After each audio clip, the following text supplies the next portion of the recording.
Hey everyone! In this video, we're going to talk about the Bible, specifically the basics of the Bible. We're going to answer questions like, what is the structure of the Bible?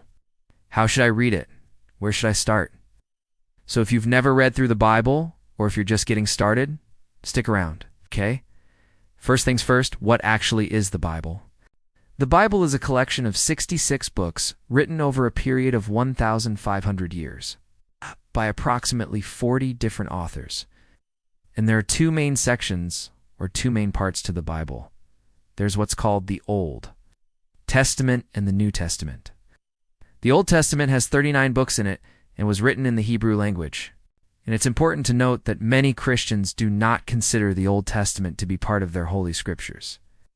However, most Bibles that are created for people who follow Jesus will still include the Old Testament because it tells the story of God's people from creation all the way to the time of Jesus' birth. The New Testament also has 39 books in it and was written in the Greek language. This section of the Bible tells the story of Jesus Christ, his life, death, resurrection, and the beginnings of the church. It also includes letters written to churches and individuals and some practical instructions for how Christians should live.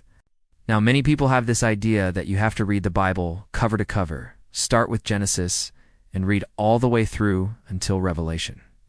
And while there's certainly nothing wrong with that approach, it might not be the best approach for someone who's never read the Bible before. So let me give you 3 simple ways that you can start reading and studying the Bible today. 1. Start with the New Testament. Since the New Testament tells the story of Jesus and the church from its very beginning, it's probably best for you to start here.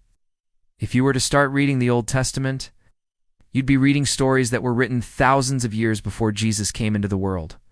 And while these stories are important, they may be a bit confusing to someone who's never read them before.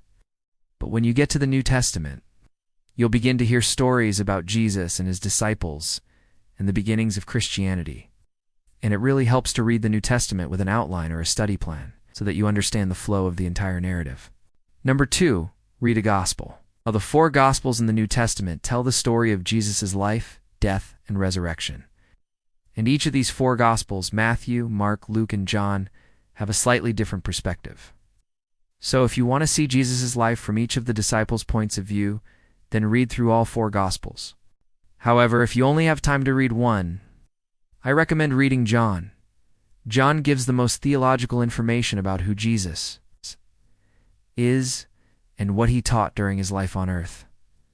And 3. Read a letter.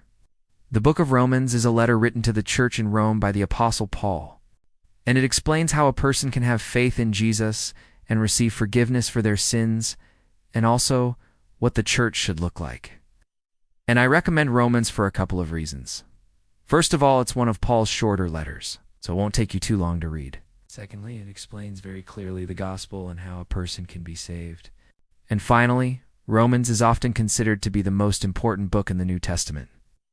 Now, if you'd like some help with reading through the Bible, we have put together a free 90-day reading plan that you can follow along with. You can download it at our website. There's also an accompanying guide to help you get the most out of your time spent reading the Bible. And if you want to learn more about the Bible or what it teaches, check out the rest of the videos on our channel. So, thanks so much for watching, and I hope this helped you to understand the basics of the Bible. Also, if you have any other questions about the Bible or Christianity, comment below and we'll make a video specifically answering your questions. Thanks again for watching, and we'll see you next time.